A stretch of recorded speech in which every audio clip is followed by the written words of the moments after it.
शिवपुर के सालवी समाज को बाबा साहब की इतनी सुंदर प्रतिमा आपने लगाई, इस ब्लॉक में पहली प्रतिमा लगाई आपने, इसके लिए यहाँ के युवा कार्यकर्ताओं का, हमारे बुजुर्गों का, माताओं बहनों का, आप सबका बहुत धन्यवाद और आभार, क्योंकि एक नई शुरुआत आपने इस इलाके से की। 25 साल पहले जब मैं इस इलाके में काम करने के लिए आया, और प्रभु जी आपके इलाके में भीम में रहता था मैं, और मैं जब इधर आकर के जाट साहब जय भीम कहता था तो लोग कहते थे कि आजकल भीम में रहते हो जो वहाँ की जय बोलना शुरू कर दिया आपने, रहने वाले तो भिलवाड़ा के हो। तो लोगों को ये मालूम नहीं था कि जय भीम का मतलब क्या है, या फिर जय भीम बोलते थे तो छुप करके चुपके से बोलते थे। लेकिन आज यहाँ जिस गर्व के साथ हर वक्ता की जबान से जय भीम का नारा निकला, वो समाज में आ रही जागृति की एक निशानदेही है। और केवल यहाँ की बात नहीं है, आप पिछले 1-1.5 महीने से देख रहे होंगे इस देश के हर कोने से जय भीम बोला जा रहा है। आपने बाबा साहब की का अपमान करने वाले जो शब्द बोले गए थे भारत की संसद में, उसके खिलाफ जिस तरीके से पूरा देश उठ के खड़ा हुआ, हर जाति धर्म के लोग उठ के खड़े हुए, हर राजनीतिक दल के लोग उठ के खड़े हुए, उसने ये साबित किया कि बाबा साहब अंबेडकर ने जो इस देश की सेवा की, ये देश उनकी सेवा को पहचान रहा है। आजकल में देश भर में और यहाँ तक कि विदेशों में भी, जहाँ भी जाकर के कहीं पे भी हम बात करते हैं, चाहे यूनिवर्सिटी में जाके बात करें या कहीं पे भी बात करें, सबसे ज्यादा यूनिवर्सिटियों में रिसर्च इस समय देश दुनिया में बाबा साहब अंबेडकर पर हो रहा है। आप चाहे किसी भी एयरपोर्ट पे चले जाएं, किसी किताब की दुकान पे चले जाएं, सबसे ज्यादा किताबें बाबा साहब अंबेडकर पर लिखी जा रही हैं। हजार पेज की किताबें, 2-2 हजार जिनका मूल्य है, ऐसी किताबें। क्यों इतना बाबा साहब अंबेडकर को हम याद कर रहे हैं? क्यों किसी व्यक्ति का जयकारा लगा रहे हैं? क्यों किसी की मूर्ति लगा रहे हैं? क्योंकि मूर्तियां तो भगवानों की लगा करती थी, और बाबा साहब अंबेडकर तो भाई भाग्य और भगवान दो सब चीजों से मुक्त थे और सबको मुक्त किया उन्होंने। बावजूद इसके भी डॉक्टर अंबेडकर का नाम, उनका नारा और उनका चित्र और उनकी मूर्ति और उनकी लिखी हुई जो संविधान की किताब है, वो हम सबको ताकत देती है। आप सोचो कि बाबा साहब का बनाया हुआ संविधान न हो तो हमको कौन क्या मानता है, हमारी औकात क्या है? कई वक्ताओं ने कहा कि जानवरों जैसा हालात था, और ये बात सही है। हम किसी की भावनाओं का हाथ नहीं कर रहे हैं, लेकिन संविधान से पहले व्यवस्था ऐसी थी कि जानवरों को ज्यादा पवित्र माना जाता था इंसानों से। और आज भी हालत ऐसी है कि अगर जरूरत पड़े तो लोग जानवर का मूत्र पी लेते हैं, हमारे हाथ का पानी नहीं पीते हैं। ये देश की व्यवस्था है। ऐसी व्यवस्था को बदलने का जो काम किया इस देश के तमाम महान राष्ट्र निर्माताओं ने, उसका नेतृत्व बाबा साहब अंबेडकर ने किया, और इसीलिए हम बाबा साहब अंबेडकर का नाम लेते हैं। लेकिन जैसा कुछ वक्ताओं ने कहा पहले, मोतीलाल जी ने कहा, भाई अरविंद जी ने कहा, संदीप जी ने कहा, शंभू जी ने कहा, गोपाल जी ने कहा, हमारे बेरूलाल जी और जयराम जी ने कहा कि केवल मूर्तियों से काम नहीं चलेगा, केवल जय भीम कहने से काम नहीं चलेगा, केवल नीला पट्टा बांध करके घूमने से काम नहीं चलेगा। जो बाबा साहब ने कहा वो करते हैं कि नहीं करते हैं? संविधान, केवल संविधान का गुण गाने से कैसे काम चलेगा? संविधान है क्या हमारे पास? जाट साहब अभी कह रहे थे कि हमको सब लोगों के घरों में संविधान की किताब पहुंचानी चाहिए। वास्तव में पहुंचानी चाहिए। वो पढ़ेंगे तो पता चलेगा कि उसमें लिखा हुआ क्या है, नहीं तो फिर वो भी धर्म ग्रंथ की तरह हो जाएगी, और धर्म ग्रंथ से काम चलेगा नहीं। उसमें लिखा हुआ जो है, और जैसे ही आप भारत के संविधान की किताब को खोलते हैं और उसके अंदर जो पहला पेज है, वो पहला पेज पढ़ लो आप। पूरा संविधान तो अलग चीज है, वो तो समझना बहुत मुश्किल सा काम है, लेकिन पहला पेज वो कुंजी है, वो ताला है, उसी में सब कुछ लिखा हुआ है। उसी में जहां से शुरू होता है अब तक तो जो कुछ शुरू होता था ईश्वर के नाम से शुरू होता था, अल्लाह के नाम से, गॉड के नाम से शुरू होता था, लेकिन ये ग्रंथ शुरू होता है हम भारत के लोग, we the people of India. लोगों को इतना सम्मान देने का जो काम हुआ वो उस किताब से हुआ। और थोड़ा आगे जाते हैं तो उसमें समता, स्वतंत्रता, बंधुता और न्याय की बात है। फिर और आगे आप जाएंगे तो उसमें सामाजिक न्याय, आर्थिक न्याय की बात कही हो और राजनीतिक न्याय की बात की। राजनीतिक न्याय क्या है? हर व्यक्ति को एक वोट का अधिकार और उसका एक मूल्य। ऐसा थोड़ी कि कोई फैक्ट्री का मालिक है तो अंदर जाकर के ईवीएम मशीन को 20 बार दबा सकता है, या कोई कहे कि मेरे पास 500 बीघा जमीन है तो मैं 5, 10, 15 वोट डालूंगा। ऐसा नहीं है। हर व्यक्ति जो राजा है, रंक है, गरीब है, कुछ भी है, उसको एक बराबर का जो अधिकार है वो राजनीतिक न्याय है। और सामाजिक न्याय क्या है?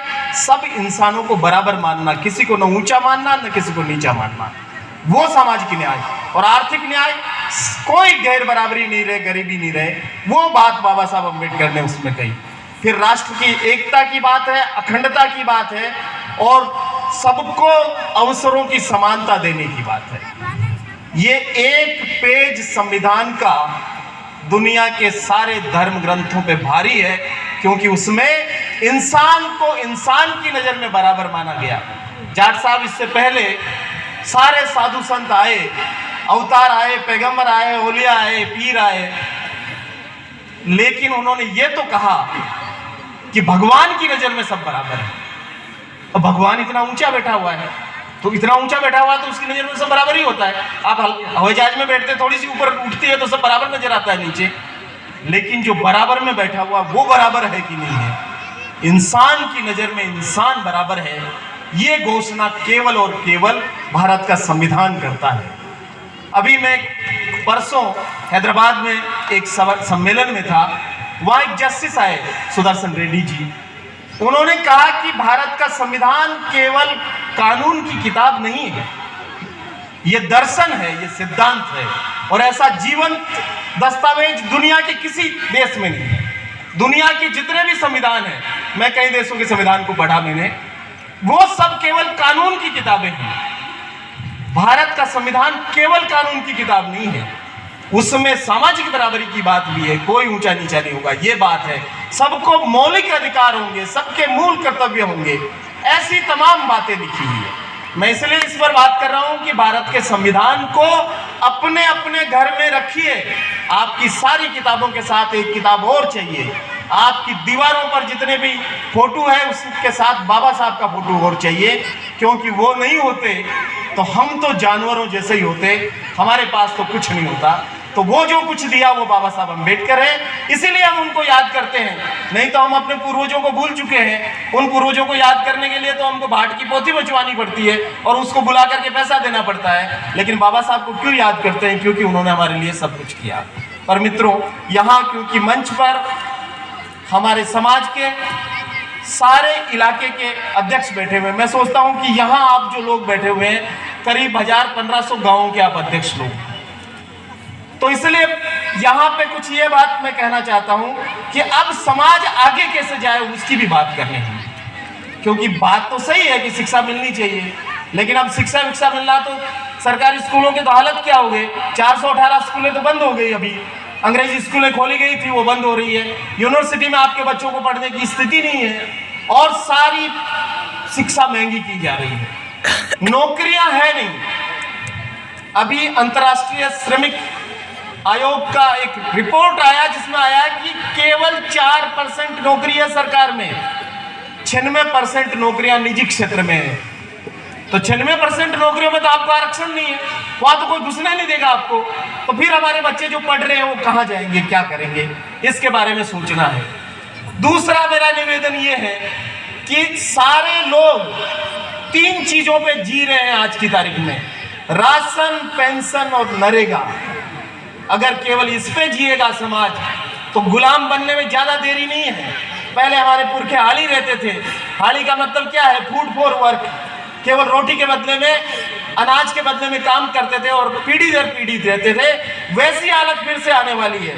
आपके इलाके में कई सालों तक गांव-गांव घूम करके मैंने कहा कि जितने भी इलाके में आप जमीनें बेच रहे हो माइंस वालों को, तो ऐसे मत बेचो उसका कोई उनके साथ मिलकर के कोई बिजनेस करना, या बेचो ही मत।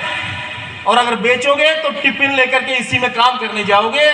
मैं आपको कहना चाहता हूं खासतौर पे युवाओं को कि एक सर्वे करना मालकोट से लगा करके कटार तक, और आपको पता चलेगा कि जिन्होंने जमीनें बेची वो आजकल टिफिन लेकर के उन खानों में काम करने जाते हैं कि नहीं जाते हैं। तो दोस्तों, जमीन बचाओ, अपना जमीन भी बचाओ, अपने समाज को बचाओ, और पढ़ना लिखना, और आगे बहुत सारे समस्याएं हैं। एक दिन ये संविधान खत्म कर देंगे ये लोग, जैसा मनुस्मृति की बात यहाँ पर की गई है।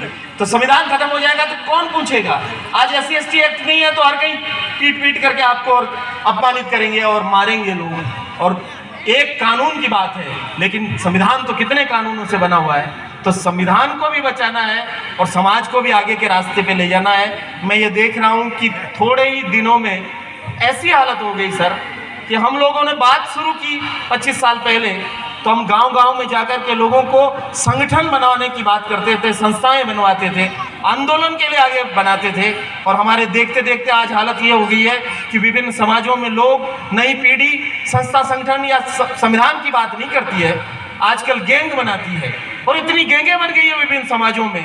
और हमने कहा कलम हाथ में हो, किताब हाथ में हो, और आजकल हाथ में तलवारें हैं और बंदूकें हैं, और जन्मदिन पे केक काट रहे हैं तलवारों से। क्या समाज बना दिया हमने, और कैसा समाज बना दिया। समाज पे गर्व तो तब हो सकता है जब समाज में पढ़े लिखे लोग हों, आगे बढ़े, कुछ और चीजें करें। हर व्यक्ति जो बैठा उसका जिम्मेदारी है कि आप एक काम ऐसा करें जिससे आपके परिवार का, अपना और समाज का नाम रोशन हो। वो करना पड़ेगा, तब काम चलेगा। नहीं तो पूरी युवा पीढ़ी, मैं भीलवाड़ा के इर्द गिर्द के 15-20 किलोमीटर के लोगों को देखता हूँ, पता नहीं किन किन चीजों में वो फंस गए हैं। और यहाँ भी बहुत दूर तक भी गाँव में लोग इतने नशे पते में चले गए हैं, नौजवान पीढ़ी। ये नहीं चलेगा, ये इससे बर्बाद हो जाएगा पूरा समाज। मैं इसलिए ये सारी कड़वी बातें आपको कह रहा हूँ। आपको बुरा लगेगा, आपको लगेगा कि अच्छी बातें करने के लिए बुलाया और पता नहीं क्या क्या बातें ये आदमी कर रहा है यहाँ पे। लेकिन मैं 20 साल की उम्र में इस काम में आया, और 30 साल हो गए मुझे ये काम करते हुए, 50 साल हो गए आप भी काम करते करते। मुझे लगता है कि पिछली पीढ़ी ज्यादा मजबूत पीढ़ी थी, उन्होंने बच्चों को पढ़ाया लिखाया और हमको यहाँ पर पहुँचाया। लेकिन हमारी पीढ़ी क्या कर रही है और आने वाली पीढ़ी क्या कर रही है, इसका चिंतन मनन सारी महासभाओं को बैठ के करना है, सारे लोगों को बैठ के करना है। और मैं और साथियों को कहना चाहता हूँ कि राजस्थान से नेतृत्व पूरे देश में जाए, ये क्यों नहीं हम लोग करते हैं। कोई उत्तर प्रदेश से आकर के, कोई नागपुर से आकर के, कोई कहीं से आकर के, कोई दिल्ली से आकर के हमारा नेतृत्व करता है, और हम झंडा पकड़ लेते हैं, इसका डंडा पकड़ लेते हैं, किसी और का जाजम बिछा रहे हैं, किसी और की जिंदाबाद मुर्दाबाद के नारे लगा रहे हैं। आप तमाम लोगों में ये योग्यता है कि आप जाओ और आप बोलो पंजाब में, आप जाओ और आप बोलो तेलंगाना में, आप जाओ और आप बोलो हिमाचल में, उत्तराखंड में। तब तो कोई बात बनेगी कि आपने नेतृत्व बनाया। कहीं और से आकर के और आपको झंडा पकड़ा गया और आप उसकी जिंदाबाद मुर्दाबाद कर रहे थे, तो कोई मतलब नहीं बचा। इससे काम नहीं चलने वाला है। हमने अभी आधे पौन घंटे तक साफे बांधे, मायरे का कार्यक्रम किया आप सब लोगों ने, बहुत बधाई की बात है। लेकिन ये साफा माला, इसकी रस्म को खत्म करो। एक पूरा समाज, एक छोटा समाज हमारे दक्षिण राजस्थान में रहता है, भील आदिवासी समाज, उनका न तो वो माला बनाते हैं, न मंच सजाते हैं, न साफा बंधवाते हैं।